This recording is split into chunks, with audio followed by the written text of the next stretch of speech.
You're welcome to this channel. We want to look at Pmbok'S 10 knowledge areas. That's project management body of knowledge. Okay, project management is very key in our lives, in businesses, in organizations, in societies. Life itself consists of sets of projects. Okay, so we have like three key areas that are very important in project management body of knowledge. We have the 5 process groups, we have the 10 knowledge areas, then we have the 49 processes. Okay, so in subsequent videos, I'm going to look at the 5 process groups. In another video, I'm going to look at the 49 processes. Okay, but today I'm looking at the 10 knowledge areas to be able to assist professionals that are preparing for project management certification courses. Okay, so according to the PMBOK, we have 10 key knowledge areas that every project manager must be aware of and must develop competencies. Okay, starting with project integration management. Okay, project integration management is the first knowledge area and is extremely important. All right, like I always say in project management classes, the first level of integration that is required is actually integration of the project with the business objectives of the organization. So you don't start off a project that will not add value to the organization. You don't start off a project that will not be in sync with other projects that is going on that are going on in the organization. So the business case matters. All right, the business case of the project, which will be approved to determine that this particular project is going to add value to the organization. So first level integration is that the project must be integrated with the vision, mission, objectives of that enterprise. Number 2 level of integration, all right, the project must be integrated with other projects that are going on in the organization. All right, so there are other projects, so we need to be able to ensure that there is social integration of projects. The third level of integration is within the project itself. So you're going to have sub-projects going on within a project. Okay, so you have your work breakdown structure consisting of dozens, perhaps even hundreds of work packages, depending on the complexity of that project. Now, if care is not taken, those work packages might not be integrated. So you have project modules that are not in sync with other project modules within the same project. And so you have project team leads, all right, working at variance, at one another. So that is going to be a serious problem in any project. So you need to look at the technical aspect of the project, you need to look at the managerial aspect of the project, you need to look at the financial aspect of the project, you need to look at the risk aspect of the project. So virtually the other nine knowledge areas, okay, we need to be able to map them together. If not, the project will fall apart. Okay, the project might be good, it might be, it might be something that will add value to the organization, but if we are not able to map the internal modules, internal operations, internal activities, internal work packages in that project together and run it contextually as a single unit, so we're going to run into serious trouble. So you want to avoid silo executions. All right, you want to avoid silo execution. So everybody is aware of what is going on in every other modules that is connected to the project. So integration management is about integrating efforts, integrating activities, integrating processes, all right, integrating resources in the execution of a project. So that is project integration management, and very, very important. Then we have project scope management. Now, scope could change in the course of a project. And the frequent change of scope in project management is what is called scope creep. Now, scope creep could be very, very disadvantageous to a project because it means you have to keep on going back to the drawing board. For some of us that are aware of system development lifecycle, SDLC, all right, so you know that the project's acquisition or development will start from project feasibility study, from there to move to requirements definition, from there to move to design, from design to move to development, from development it will move to final testing and implementation. From final testing and implementation, the project moves to post-implementation. Now, you have already passed the requirement gathering phase, you've moved to design, you are even in development stage. So you're about tidying up development and you move to final testing.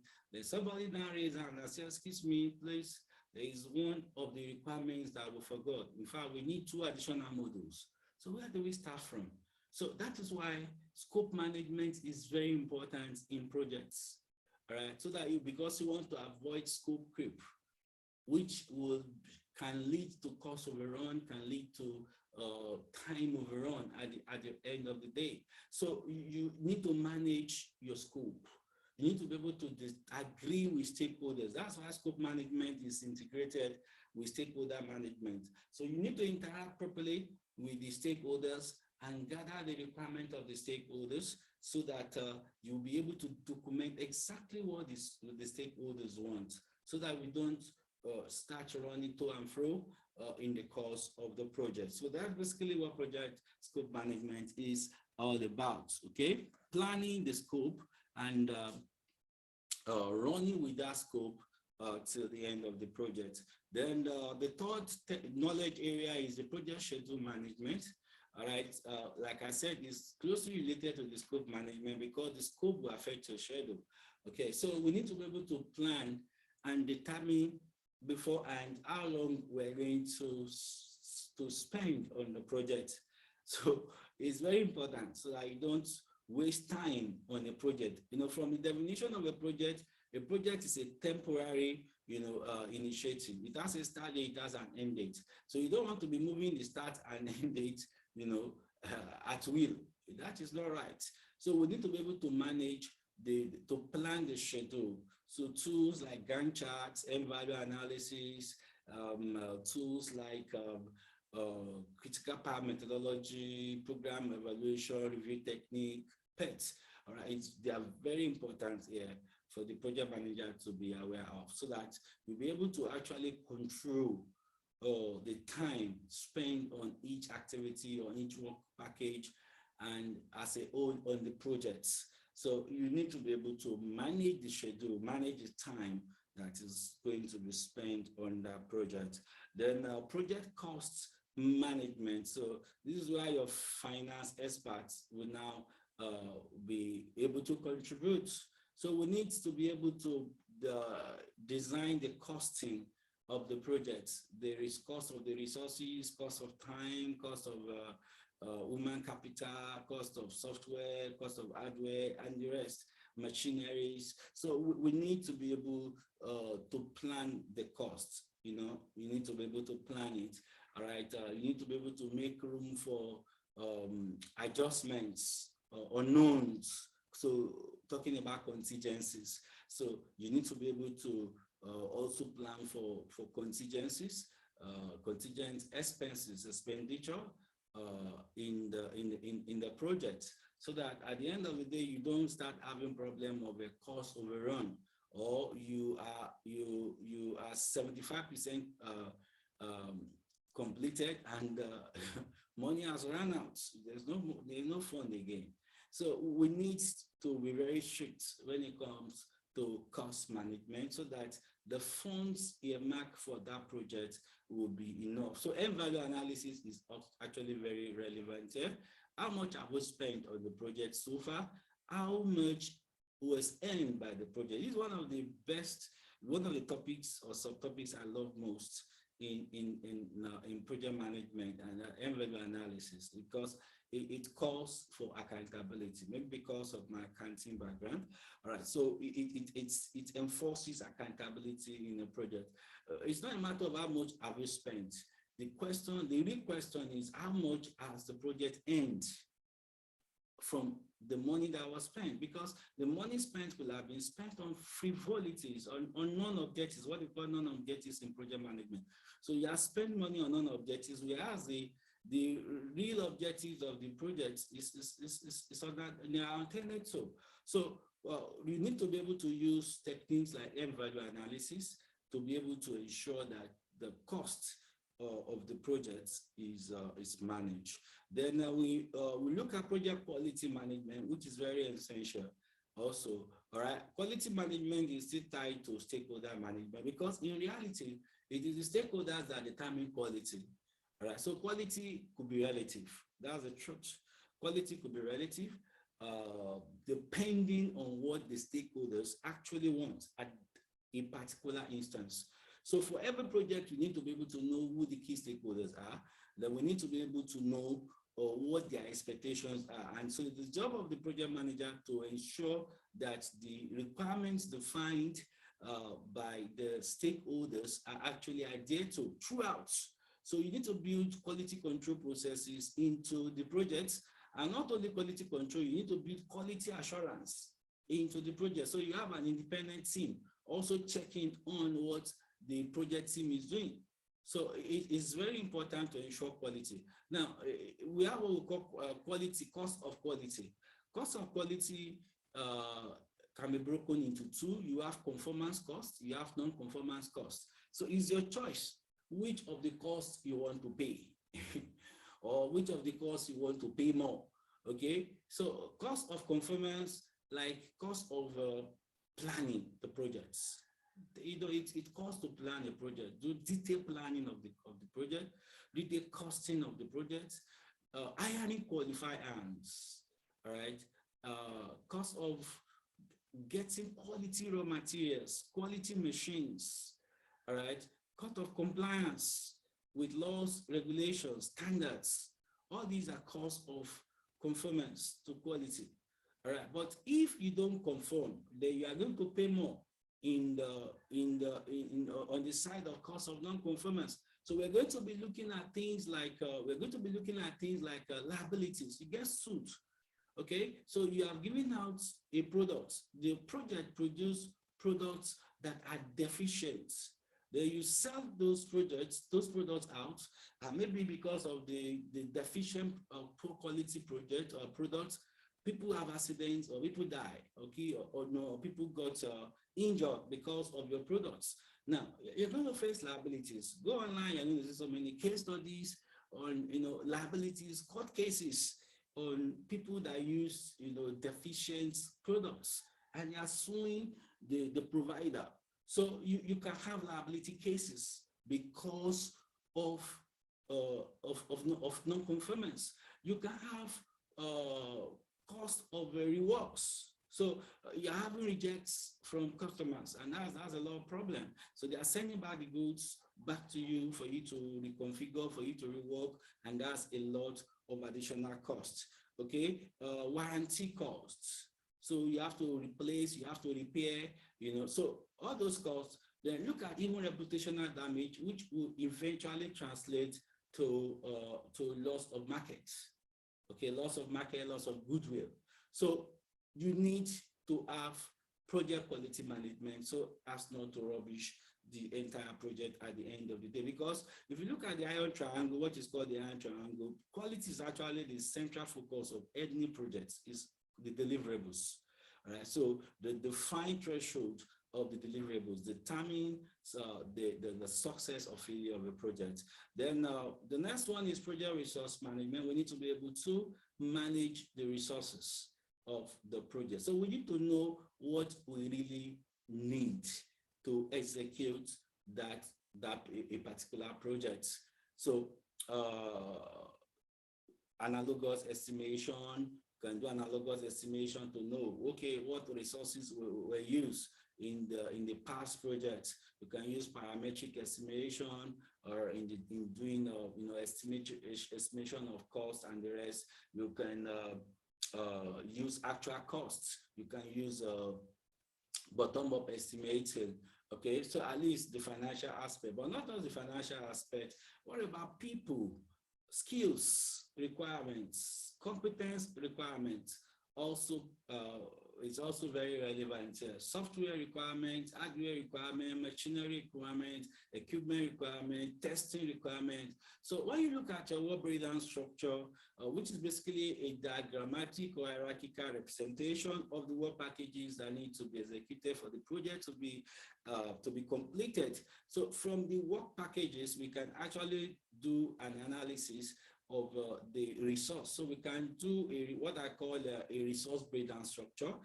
That is my own terminology anyway. So from a work breakdown structure, the project manager can develop a resource breakdown structure.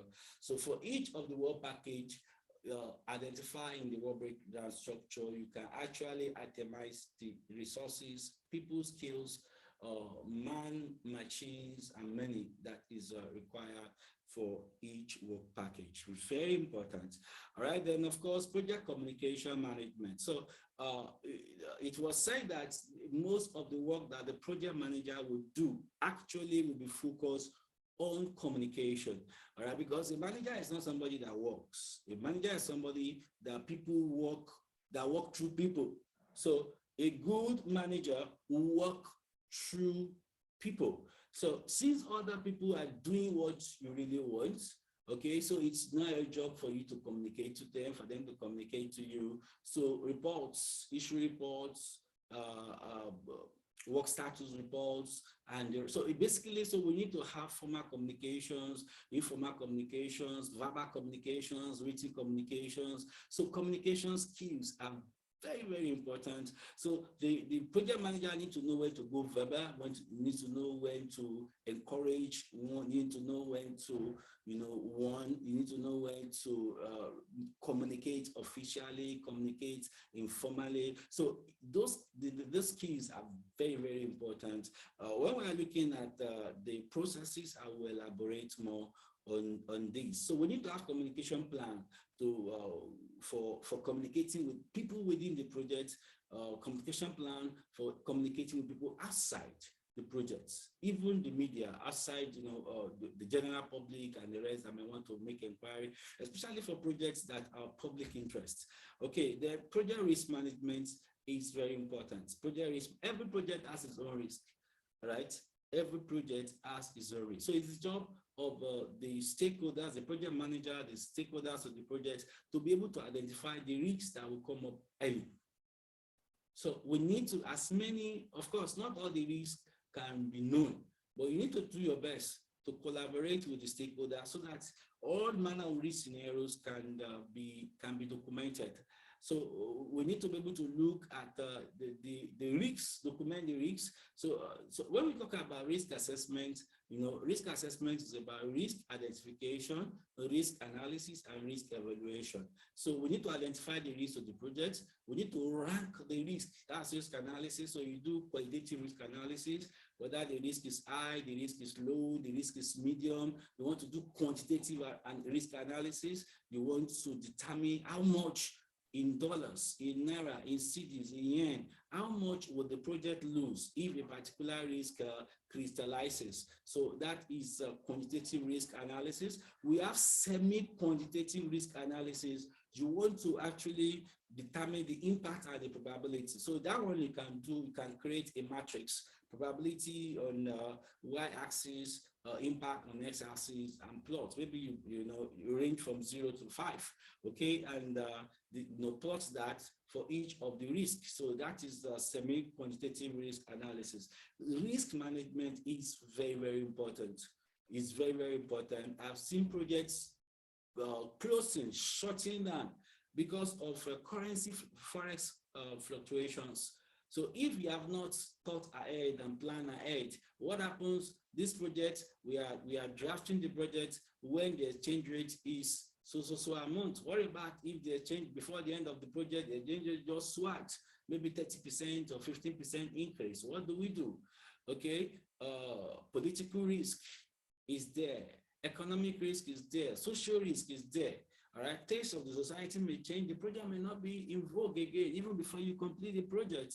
All right, technological risk is there.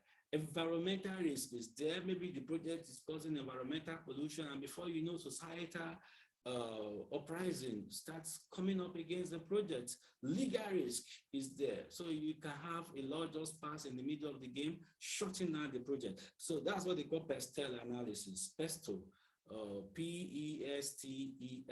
Okay, so P political, E economical, S social, T technological, E environmental, then L is legal. So a good project manager is conscious of the internal risks to the project, conscious of the external risks to the project.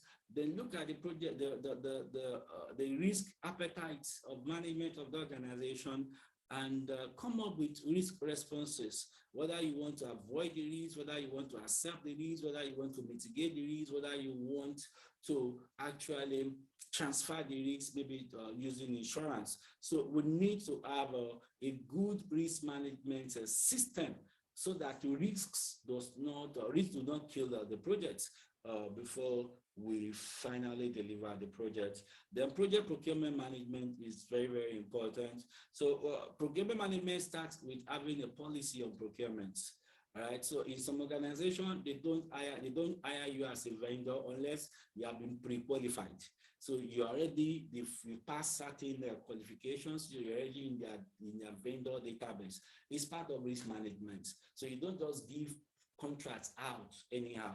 Okay, so you already have your predefined pre-qualification threshold. So this is very important. So we look at things like requests for quotation here, which is basically used to get quotes from vendors. You have things like requests for information, which can be used by the project team to get information from some specific vendors or potential vendors. You have requests for proposal, RFP, which can actually be used to communicate the project's needs, the project requirements to likely vendors, and to actually encourage the vendors to respond to how their solutions can be able to help the projects solve those challenges, that is, meet the needs of the project. So the request for proposal is very important.